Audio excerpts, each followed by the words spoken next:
Bom dia, meus irmãos. A graça e a paz do Senhor Jesus estejam conosco neste dia do Senhor, nesse momento da nossa escola dominical, quando nós temos estudado sobre o conhecimento cronológico da palavra de Deus.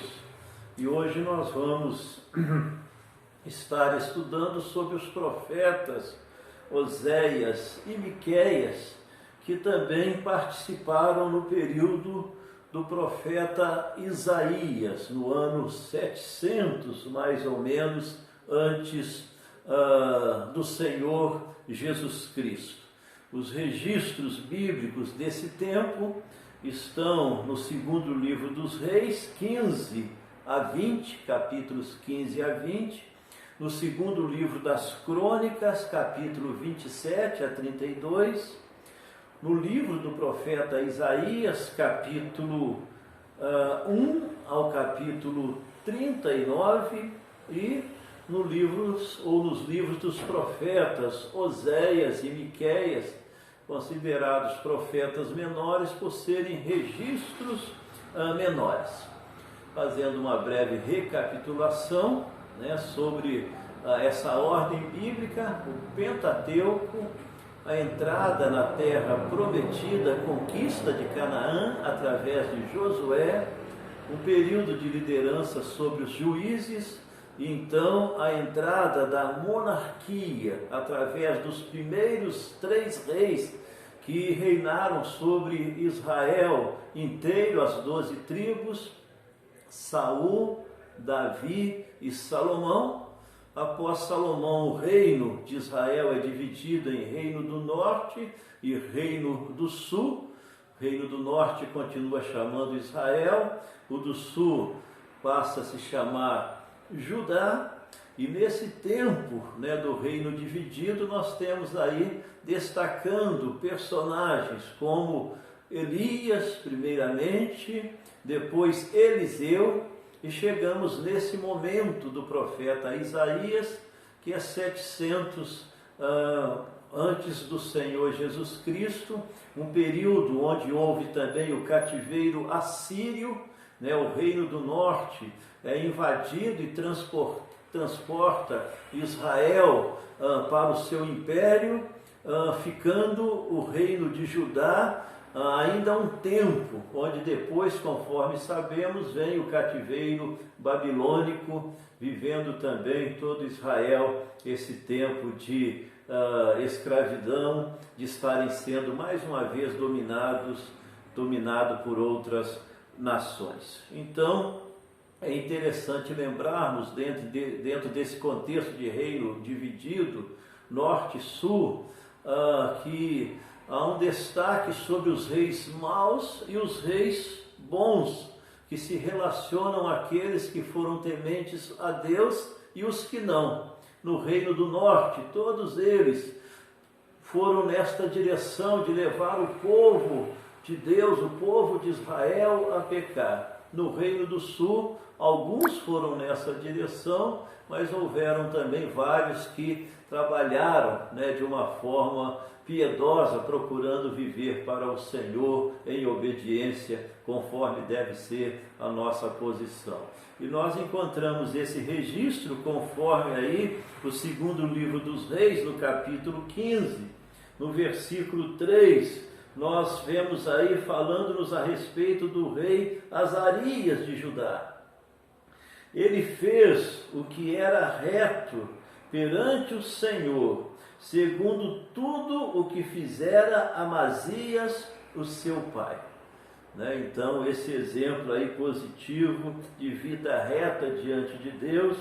E no versículo 9, nós encontramos, por outro lado, o reinado de Zacarias, no reino do norte de Israel, dizendo que fez o que era mal perante o Senhor, como tinham feito seus pais. Não se apartou dos pecados de Jeroboão, filho de Nebate, que fez pecar a Israel. Então é interessante a gente lembrar dessas duas direções que encontramos de uma forma especial nesse tempo do reino dividido, onde foram, conforme sabemos, devido à insistência na resistência a Deus, a uma realidade doída novamente de cativeiro, né? De domínio, de serem, portanto, dominados por outras nações e por outros povos. Mas nesse período, então, do profeta Isaías, nós encontramos o profeta Oséias e o profeta Miqueias também, que foram contemporâneos a ele, nesse mesmo tempo, né? Dentro dessas mesmas circunstâncias, conforme temos aí enfatizado essa questão cronológica, histórica de tempo. E a gente encontra na mensagem do profeta Oséias, no capítulo 1, versículo 1, palavra do Senhor que foi dirigida a Oséias, filho de Beeri, nos dias de Uzias, Jotão, Acás e Ezequias, reis de Judá, e nos dias de Jeroboão, filho de Joás, rei de Israel. Então isso identifica o mesmo período, portanto, do tempo do ministério do profeta Isaías. Oséias vivendo também esse momento como servo do Senhor. E no desenvolvimento do seu livro, ele apresenta a seriedade do pecado e de uma forma especial, até impactante, porque ele apresenta, e conforme muitos entendem ter acontecido mesmo, a infidelidade conjugal, como a figura que viveu o profeta Oséias, como uma figura da infidelidade da nação de Israel, como esposa do Senhor, conforme várias vezes Deus se apresenta como esposo, como marido do seu povo, e havendo, portanto, esta infidelidade através da adoração a outros deuses, das nações vizinhas, próximas, canalizando-se numa vida de total desobediência ao Senhor. No capítulo 4 de Oséias, versículo 2, num exemplo disso, o profeta diz: o que só prevalece é perjurar, mentir, matar, furtar e adulterar. E há arrombamentos e homicídios sobre homicídios. Que coisa impressionante, né? Como que se relaciona também às nossas épocas e ao nosso tempo. Então nós vemos que essa situação que de uma forma especial se fortaleceu dentro das 10 tribos, né, do norte, do reino de Israel, conforme o registro, ele fala que ela também se evidenciava em cidades, muitas vezes no reino do sul e Judá, e Oséias se coloca nessa situação de convocar o arrependimento, de apontar o pecado. Mas nos impressiona, como sempre, meus queridos, a apresentação do amor de Deus, né, da disposição de Deus em favor do seu povo.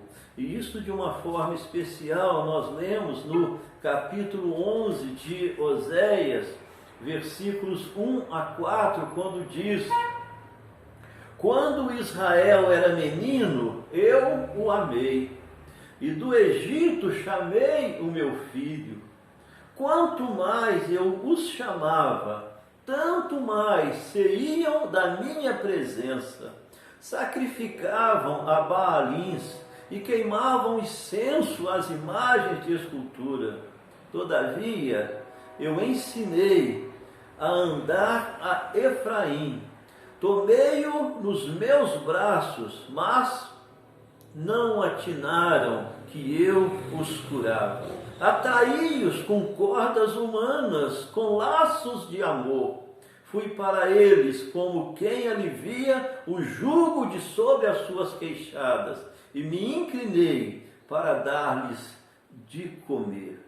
Que coisa maravilhosa, meus queridos, essa apresentação de Deus através da figura paterna, numa revelação do seu imenso, intenso amor para com o seu povo.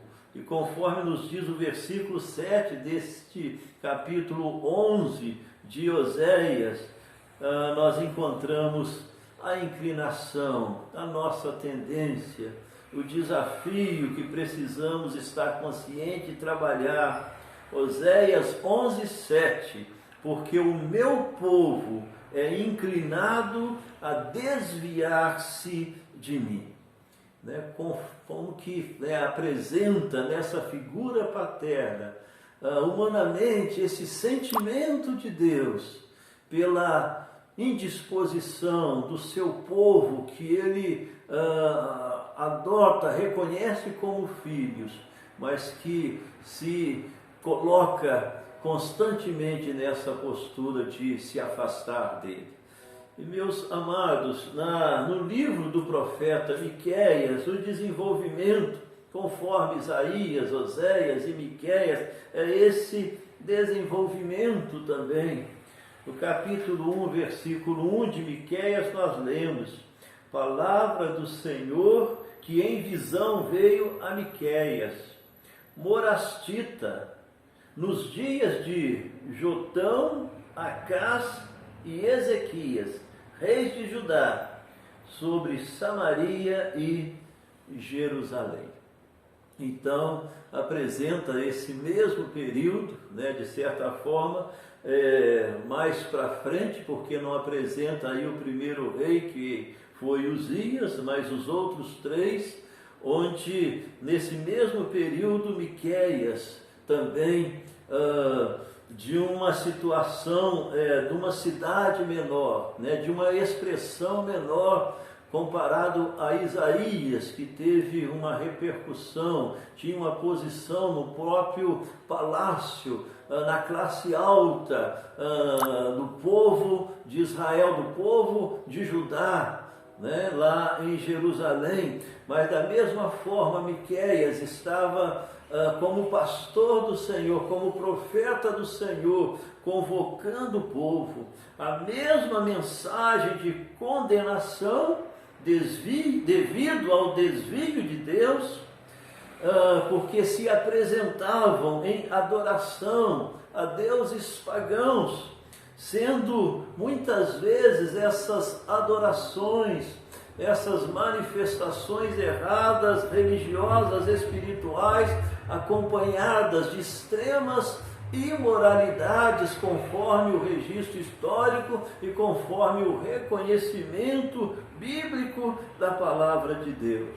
E o que nos impressiona, meus queridos, é a presença sempre da esperança da vinda do Messias, da vinda do Salvador, o Senhor Jesus Cristo, quando aí no capítulo 4 de Miqueias, versículo 2, encontramos o registro: e tu, Belém Efrata, pequena demais para figurar como grupo de milhares de Judá, de ti me sairá o que há de reinar em Israel, e cujas origens são desde os tempos antigos, desde os dias da eternidade.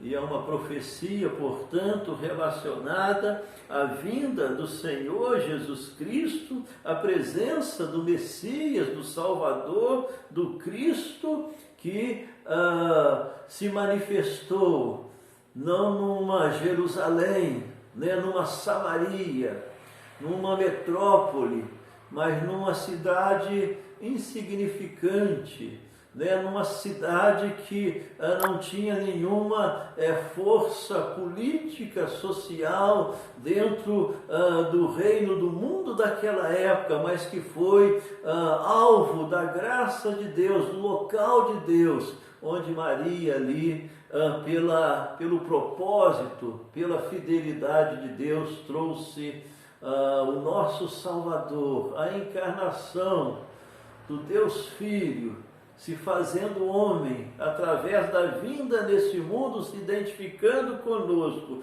para pagar pelos nossos pecados. E meus queridos, por isso, encerra, como sempre, esse profeta também, a sua revelação com um registro de esperança, com um registro de motivação, como podemos ler no capítulo 7, o último capítulo de Miqueias, versículos 18 a 19, na convocação constante ao seu povo, a nós, ao arrependimento, ao quebrantamento, a uma vida de submissão ao Senhor. Miqueias 7, 18 e 19. Quem, ó Deus, é semelhante a ti, que perdoas a iniquidade e te esqueces da transgressão do restante da tua herança? O Senhor não retém a sua ira para sempre, porque tem prazer na misericórdia. Tornará a ter compaixão de nós, pisarás aos pés as nossas iniquidades e lançará todos os nossos pecados nas profundezas do mar. Que coisa, meus queridos, maravilhosa. O registro, portanto, daqueles tempos, tão parecido com os nossos tempos, de muita religiosidade, de muita ostentação, mas de pequeníssima vida, de fato, espiritual.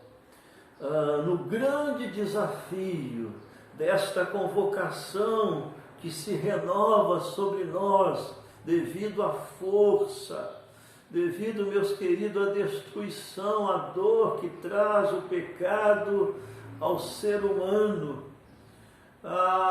devido à sua posição de contrariedade à pessoa e os valores de Deus, mas ao mesmo tempo a presença desse Deus tão amoroso, desse Deus tão insistente, desse Deus que não desiste de nós, que nos diz com laços humanos te atrair.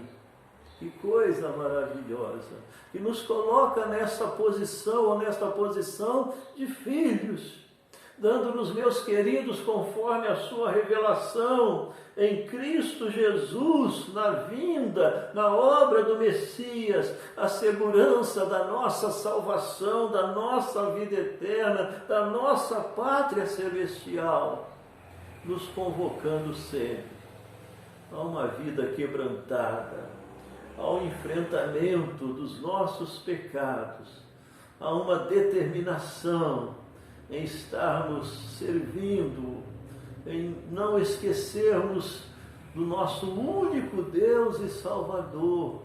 E, meus amados, assim, apesar de nós e deste mundo estarmos sendo a cada dia renovados pela sua graça, pela sua misericórdia, pela sua obra perfeita e completa no Senhor Jesus Cristo, expressando o seu propósito de constituir o seu povo através da sua igreja, do seu reino, e de fazer de nós instrumentos de glorificação do seu nome e de bênçãos a este mundo tão necessitado deste grande amor, desse único caminho de salvação, que é o perdão em Cristo Jesus, e desta certeza da vida abundante, apesar de todas as adversidades e aflições deste mundo, e da vida eterna nos céus com Ele, quando estará enxugando os nossos olhos de toda lágrima. Deus te abençoe, Deus abençoe os nossos lares, a nossa igreja, e continuemos firmes, servindo ao Senhor, nos reconsagrando a Ele, deleitando-nos na sua figura paterna, na sua salvação asseguradas em Cristo Jesus, e certos de que Ele continua reinando, de que Ele continua no controle, de que em Cristo Jesus somos seu povo, somos seus filhos, somos sua igreja. Oremos, meus queridos. Senhor nosso Deus, obrigado pelo extremo amor do Senhor revelado na tua palavra. Obrigado pela revelação da mesma, sabermos da nossa inclinação para o mal, para o pecado, mas para a tua convocação também para uma vida quebrantada, arrependida, disposta, determinada a ser direcionada ao Senhor. E sabermos que em Cristo Jesus a vitória já nos pertence, apesar de nós, ó Deus, e apesar desses tempos. Assim, em nome desse único Senhor e Salvador, recebe o nosso culto, a nossa adoração. Perdoa os nossos pecados, Senhor, e nos ajuda, Pai, a estarmos sendo renovados nesta manhã, na nossa vida espiritual. Ó Pai, na percepção do Teu grande amor, da Tua insistência em nos abençoar, no reconhecimento da seriedade do nosso pecado, da nossa pecaminosidade. E, ó Deus, na determinação de continuarmos procurando viver para a honra e para a glória do Teu santo nome. Oramos assim pelos nossos lares, pela nossa igreja, as igrejas que fazem parte do Teu reino neste mundo, pelos missionários, as missões diretamente envolvidos no alcance de todos os povos e nações. E oramos assim por esse mundo, para que haja arrependimento, salvação ainda de muitas vidas, até o momento da segunda vinda de Jesus, agora para de uma forma definitiva nos levar aos Teus braços, a nossa pátria celestial. E clamamos-Te, ó Senhor, por necessidades que administramos, que temos conhecimento, que se desenvolve através do Teu povo e mesmo de outras vidas, na Tua graça e misericórdia. Traz alívio, Senhor, traz solução, traz forças e principalmente a posição nossa de submissão, de gratidão e de confiança na autoridade